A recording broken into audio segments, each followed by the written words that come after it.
వెడితే కన్యాకుమారిని నా కళ్ళు చూడపోతివి బొమ్మల నడుమ బొట్టు వెడితే పల్లెతనంగుంటను నిన్నే ఇడిసి పెట్టను అవ్వయ్యకు చిన్నదాన్ని శివంగి పిల్లను చిన్న చూపు చూస్తే నిన్ను నేను ఇడిసి పెట్టను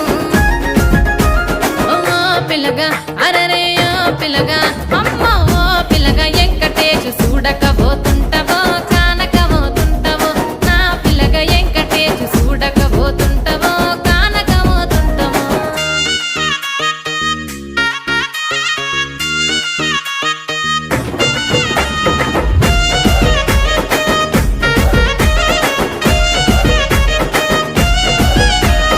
మన ఊరిలో నన్ను మించే అందమెవరికున్నదో